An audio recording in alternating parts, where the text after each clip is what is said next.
Welcome to this explainer. Today, we're unpacking a really critical period in history. We're going to look at the systemic, cascading effects that Canada's post-Confederation expansion had on First Nations peoples. So picture this. After 1867, Canada is expanding rapidly. We're talking massive increases in land, new laws, floods of settlers. But what actually happened to the people who were already living there? Well, we're going to trace exactly how a changing environment triggered some pretty sweeping legal and cultural shifts.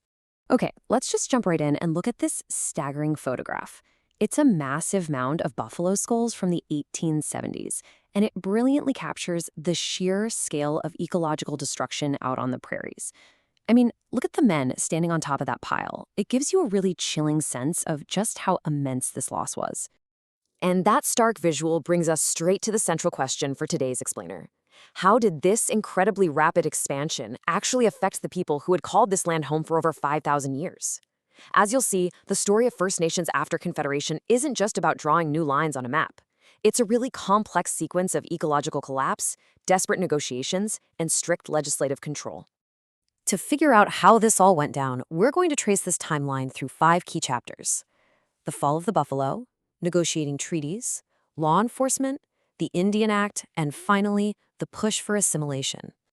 So let's start right off with Chapter 1, the fall of the buffalo. For over 5 millennia, Metis and First Nations peoples practiced incredibly sustainable hunting. They literally used every single part of the buffalo: meat for pemmican, horns for arrows, skulls for rituals, even tongues for combs. But as non-Aboriginal settlers started moving west, there was a sudden massive shift to commercial overhunting. Settlers mostly just wanted the skins for coats or leather to make belts for new Canadian factories.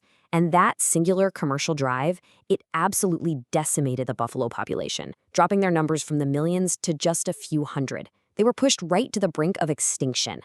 With their main food source completely vanishing and the government pushing hard for settlement land, we move into Chapter 2. Negotiating the Numbered Treaties. Between 1871 and 1921, there were 11 of these treaties negotiated. So what was the basic deal? Well, the Canadian government got land for westward settlers. In exchange, First Nations were promised reserve lands, money, tools, and hunting rights. Sounds straightforward, right? But there was a massive catch. Even though interpreters were used during the talks, the final binding treaties were written in English. This meant the written text often completely failed to match what First Nations leaders had actually agreed to orally. To really understand the intense internal debate happening among First Nations leaders at the time, we just have to look at the words of Plains Cree Chief Poundmaker. He fiercely resisted the government's terms, arguing, "This is our land. It isn't a piece of pemmican to be cut off and given in little pieces back to us." He absolutely rejected the whole concept that land was something you could just carve up, surrender, and hand over permanently.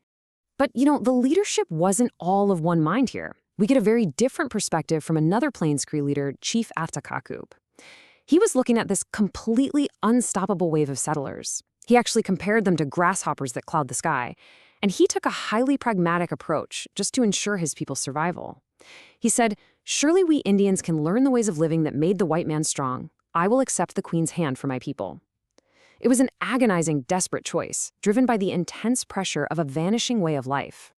As more and more settlers moved into these newly acquired territories, the government realized it needed physical control. That brings us to Chapter 3, Law, Order, and Enforcement. Tensions were escalating fast. In 1872, the Dominion Lands Act officially opened the Northwest to farmers, which then led to the creation of the Northwest Mounted Police in May of 1873. But then, literally just 1 month later, the Cypress Hills Massacre happened. American traders murdered 22 Assiniboine people. That brutal act of violence was the catalyst that confirmed the government's decision to deploy an armed police force to establish strict physical control over the region. So when the newly formed Northwest Mounted Police finally arrived in the West in 1874 to start enforcing these regulations, they couldn't just do it alone. They had to rely heavily on guides, like Jerry Potts. Because Potts was a Métis man who deeply understood both cultures, he was absolutely essential in building a fragile, tentative working trust between the armed police and the First Nations communities they were sent to oversee. But that physical policing, it very quickly evolved into sweeping, countrywide legislative control.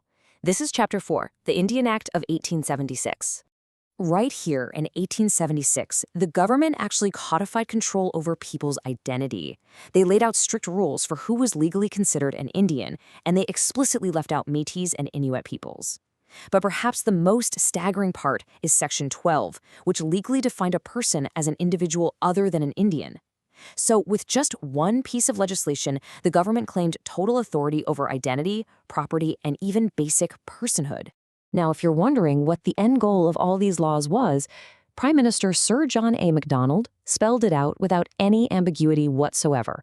In 1887, he told Parliament straight up, "The great aim of our legislation has been to do away with the tribal system and assimilate the Indian people in all respects." The goal was never coexistence. It was complete and total cultural assimilation. And unfortunately, this devastating legislative goal was actively carried out against the absolute most vulnerable. Our final chapter, the push for assimilation. Established in 1883 and run by various religious groups, residential schools took children, some as young as 4 years old, and forcibly separated them from their families. The entire objective was total educational and cultural assimilation. Students were forced to speak only English or French. They were strictly forbidden from practicing any of their spiritual traditions. It was a very deliberate, systemic attempt to sever them from a 5,000-year-old heritage. You can clearly see the undeniable reality of these policies by looking at Thomas More. In 1897, the moment he was admitted into a residential school, his traditional clothing and his hair were completely stripped away. It is a chilling visual record of exactly how rapidly and how forcefully the government attempted to erase Indigenous identity just so it would fit into their vision of a newly expanding nation. So, as we wrap up this explainer, I want to leave you with a really vital question to reflect on. We've seen how the loss of the buffalo forced the signing of treaties, how those treaties led directly to armed policing, and how that policing paved the way for the Indian Act and residential schools. So ask yourself, how did this cascading series of ecological, legal, and educational policies systematically dismantle an ancient way of life? Understanding that specific chain of events is absolutely crucial to grasping the true consequences of Confederation. Thanks so much for joining me today, and I really encourage you to keep questioning how the history of this expansion still shapes the reality we are living in right now.